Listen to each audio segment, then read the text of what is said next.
శ్రీమతి YS Sharmila Reddy గారు కూడా గ్రామీణ ఉపాధి హామీ పథకం పరిరక్షణ యాత్ర అని మొదలు పెట్టడం జరుగుతోంది. ఎక్కడి నుంచి అయితే ఈ యొక్క పథకం మొదలైందో మండపల్లి నుంచి మొదలు పెట్టడం జరుగుతూ ఉంది. మరి 2వ తేదీ 3 గంటలకు అక్కడ ఒక రచ్చబండ కార్యక్రమం నిర్వహించడం జరుగుతుంది.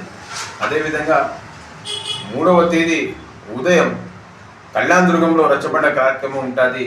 మరి మన సత్యసాయి జిల్లా వస్తే అదే రోజు సాయంత్రం 4 గంటలకు కొత్త చెరువులో నెహ్రూ సర్కిల్లో బహిరంగ సభ ఉంటుంది. మరి 4వ తేదీ ధర్మవరం నియోజకవర్గం ముస్టూరు గ్రామంలో రచ్చబండ కార్యక్రమం నిర్వహించడం జరుగుతుంది. అక్కడ ఉన్నటువంటి ఉపాధి హామీ కూలీలతో మాటామంతి జరుగుతుంది. మరి వాళ్ళు ఎదుర్కొంటున్నటువంటి ఇబ్బందుల గురించి ఆమె మాట్లాడడం జరుగుతుంది.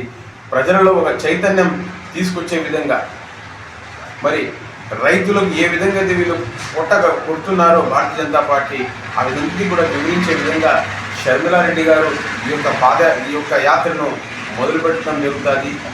మరి ఈ యొక్క యాత్రను కాంగ్రెస్ పార్టీ నాయకులు, కాంగ్రెస్ పార్టీ కార్యకర్తలు, అదేవిధంగా ఎవరైతే ఉపాధి హామీ